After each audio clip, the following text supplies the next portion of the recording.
All right, looking at number 10, asks us a factor. First, look for a GCF. This one doesn't have one.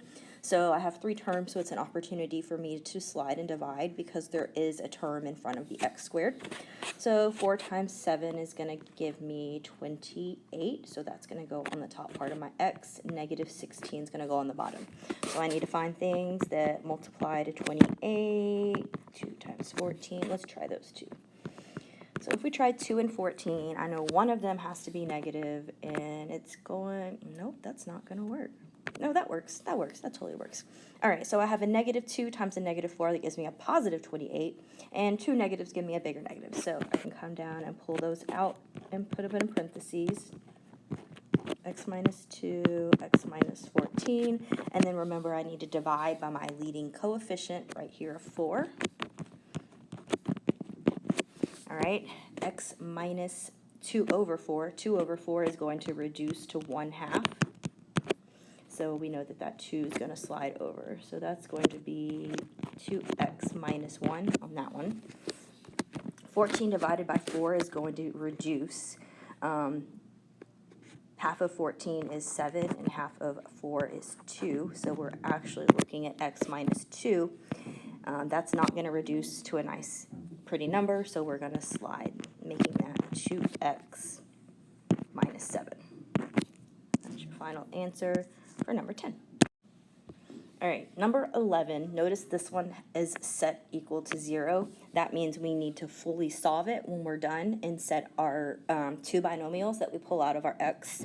We also need to set those equal to 0 and solve for x. So let's take a look. First thing we want to do is look for a GCF. Does not have one, so we're going to slide the 2 and the negative 15 to give us negative 30 on the top part of our x and 7 on the bottom part of our x. So start thinking about things that make 30. 2 times 15, 3 and 10. It's probably going to be 3 and 10. We'll take a look. All right, so one of them has to be negative in order for it to multiply to a negative 30. So in order for me to get a positive 7, I'm going to have to say 10 minus 3. So we're going to pull x minus 3 out of our x plus 10, and then we need to continue to divide by our leading coefficient, which happens to be 2. All right, so taking a look at this one, 3 divided by 2 is not pretty, so we are going to slide the 2 in front, making it 2x minus 3. There's one of our binomials. And then we have this x plus 2 over 10 over 2, which is going to reduce to a nice, pretty x plus 5. All right, now the last step. We have to set each of these 2 terms equal to 0. All right, so I'm going to set 2x minus 3 equal to 0.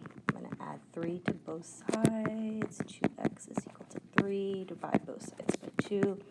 And x is actually going to equal 3 over 2. And I'm going to do it again to this x plus 5. I'll show you the work, but I'm sure you can see where you would know that this is going to be negative 5. All right, so those are your 2 solutions for this answer. All right, looking at number 12, remember that this always has to be set equal to 0. So in order to do that, I'm going to have to add 20 over to the other side, and there are no like terms. So what I'm really factoring and solving is 2x squared plus 13x plus 20 is equal to 0. Because remember, I always need to start out with an equals to 0 if I'm solving. So I'm going to look for a GCF. I don't see one between all 3 terms, so now I'm going to slide and divide. So I'm going to say 2 times 20. That's going to go on the top part of my x. Bottom part is a 13. So make a list of things that make 40. 2 times 20. 4 times 10. 5 times 6. Nope, that's 5 times 8, and I think I found it. 5 and 8 make 13. All right, I found my 2 good numbers. So positive 5 times a positive 8 give me a 40, and a positive 5 plus 8 give me a 13. So I can pull those out of my x. And then remember, I have to divide by my leading coefficient of 2. So x plus 5 divided by 2, I'm going to slide that 2 over, and that's going to make that 2x plus 5. and I need to reduce this one. Half of 8 is 4, or 2 divided by 8 is 4, so there we go, x plus 4. All right, because it asked us to solve, I now need to set those equal to 0. So I'm going to come over here and say 2x plus 5 is equal to 0. I can subtract 5 to both sides, leave me with 2x minus 5, divide both sides by 2. One of my answers is negative 5 halves. And then I'm going to set this one equal to 0, and when I do that, I know my other answer is going to be x is equal to negative 4. All right, number 14, I noticed that it's not set equal to 0, so I can go ahead and subtract 5 to both sides. So the problem that I will be factoring is 12x squared plus 4x, and I subtracted 5, so minus 5 is equal to 0. All right, I'm ready to start my problem. I'm first going to see if there's a GCF. I don't see that they have anything in common, so I'm going to slide and divide. So I'm going to say 12 times negative 5, which is going to be negative 60, and I'm looking for those to add or subtract to give me 4. All right, so what I did was I put negative 60 into my graphing calculator. I put it into the y equals, and I said negative 60 divided by x, and it made me a nice pretty list of everything that multiplies to 60, so I can find the right pair that gives me 4. So I can see right here if 6 and 10 is probably going to be the 2 that I'm looking for, because I know that 10 minus 6 gives me 4, and a negative 6 times 10 gives me a negative 60. So let's pull those out. X minus 6 and x plus 10, and I need to divide by 12 because that was my number in front of my x squared. So 6 over 12 is going to reduce to negative 1/2, and that 2 is going to slide over, so that is going to be 2x minus 1 on that one. And then half of 10 is 5, and half of 12 is 6, so I can reduce it by 2. And I'm still going to have to slide that 6 over, leaving me with 6x plus 5. And I need to do my last step, which is to set those equal to 0. All right, I'm going to come over here and say 2x minus 1, set that equal to 0.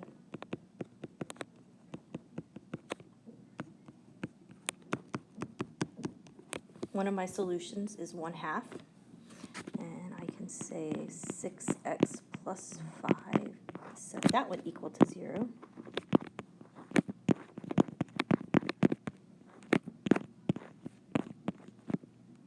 Make sure I know that's negative. X is equal to negative 5/6.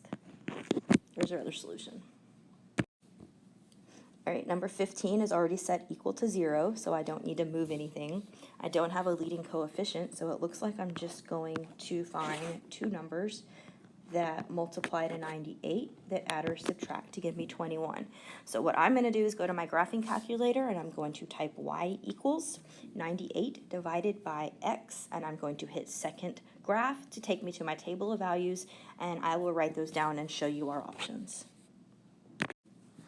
All right, as you can see here, I wrote down the values for my table, and I saw that if I have 7 and 14, those are going to multiply to give me 98, and if I add them up, they're going to give me 21. So I can say x plus 7, pull those out of my x, and x plus 14. And I need to remember to set those equal to 0. I don't have to slide and divide because remember I don't have a leading coefficient here, but I do need to set them equal to 0. So you can just know that they're going to be the opposites of these. So one of my answer is going to be negative 7, and another answer is going to be negative 14.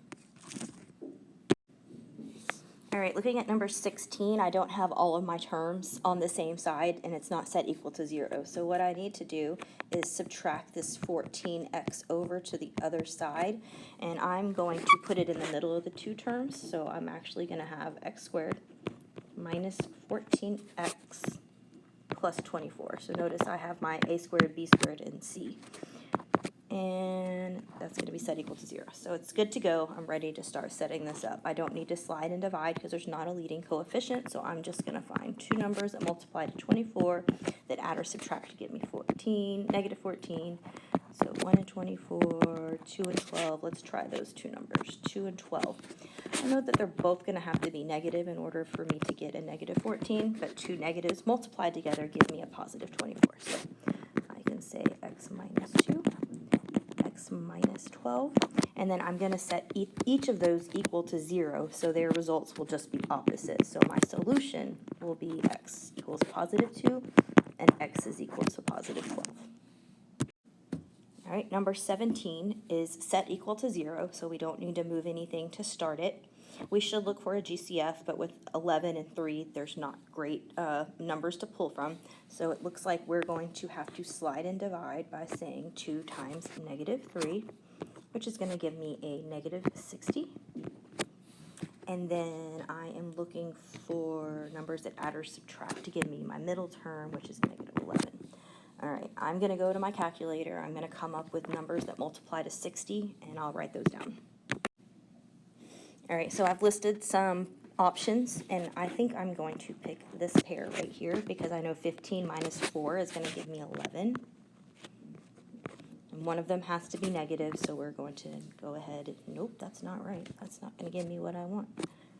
We're going to have to use a negative here and a positive 4. All right, so that negative times a positive gives me a negative 60, and negative 15 plus 4 gives me negative 11. All right, so I can pull those out, x minus 15, x plus 4. Did I have a leading coefficient? Yes, I did, of 20. So I'm going to divide both of those by 20. All right, 15 divided by 20, 5 can go into 15 3 times. 5 can go into 24 times. So that's going to reduce to 3 over 4. Slide that over, leaving us with 4x minus 3. All right, we also need to reduce 4 over 20. So 4 can go into 4 one time. 4 goes into 25 times. So I am reduced at 1/5, but it still needs to be slid. So 5x plus 1. And then I need to set those two answers equal to 0. I'm going to do that over here. 4x minus 3 equals 0. I'm solving for x. I'm getting it by itself, moving everything away from it. X is equal to positive 3/4 is one of your solutions. And then I also need to set this one equal to 0. So I can say 5x plus 1 equals to 0. Subtract the 1 over. Divide both sides by 5. X is equal to negative 1/5 is our last solution.